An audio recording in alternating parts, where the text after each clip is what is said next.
সবাইকে আসসালামু আলাইকুম। একটু অসুস্থ, তারপরেও আপনাদের জন্য সামনে আসলাম।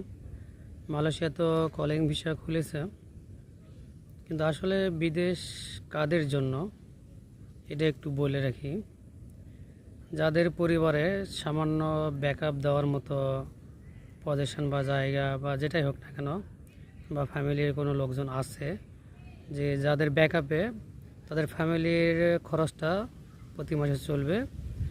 আর যে ব্যক্তি বিদেশ আসবে সে যা কামাই করবে হয়তো বাড়িতে পাঠাবে, সেই টাকাটা যদিও সেই টাকাটা যদি সে সঞ্চয় করে রাখতে পারে বা জমা রাখতে পারে কোনো খরচ না করা ছাড়াই, তাহলে তার জন্য বিদেশ করা সবচেয়ে উত্তম আমি মনে করি। আর যদিও বাড়িতে কোনো অসুস্থ রোগী থাকে, মানুষ বা যাই হোক না কেন, বাড়িতে কোনো ব্যাকআপ নেই, দেখার মতো আদার্স কোনো সাইড নাই বা সংসার চালানোর মতো যে সামান্য হেল্প করবে সংসারে, তাহলে তার জন্য বিদেশ আসা প্রচণ্ড কষ্টসাধ্য। বিদেশ কামাই করে বা আয় করে সে নিজে খাবে, বাড়িতে পাঠাবে, বাড়ির সংসার চালাবে, তাহলে তার জন্য কিন্তু সঞ্চয় করাটা খুবই টাফ বা জমাটা করা কিন্তু খুবই টাফ। এই ক্ষেত্রে এসব লোকদের জন্য বিদেশ কিন্তু না। আর যদি বাড়িতে 1 বিঘা জমিও থাকে বা 2 বিঘা জমি থাকে, তারা বিদেশ আসতে পারে, বা বাড়িতে অন্য কোনো ফ্যামিলির লোকজন পরিবার চালাচ্ছে, খরচ দিচ্ছে, সেই ক্ষেত্রে তার জন্য বিদেশ আসা উত্তম।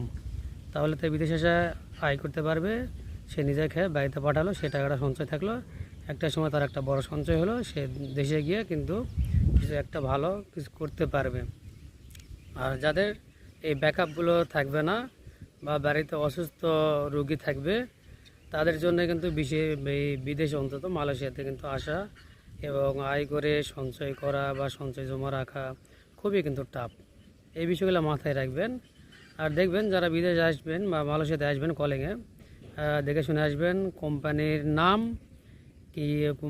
কি কাজ কি এগুলো কিন্তু এখন ইন্টারনেট আছে, গুগল আছে, আপনারা সেই কোম্পানির নাম দিয়ে গুগলে সার্চ দেবেন মালয়েশিয়াতে, তো অনেক কিছু বিস্তারিত দেখতে পারবেন বা জানতে পারবেন এসব বিষয়ে।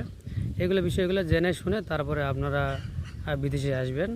আর জানি না এখন এজেন্সিরা কত টাকা করে নিচ্ছে, যদিও বেশি টাকা নাই, গতবারের মতো 6 লাখ 7 লাখ, তাহলে এখানে না আসাই উত্তম। আপনারা অন্যদিকে যেতে পারেন বা ওই টাকা দিয়ে দেশেও একটা কিছু করতে পারেন।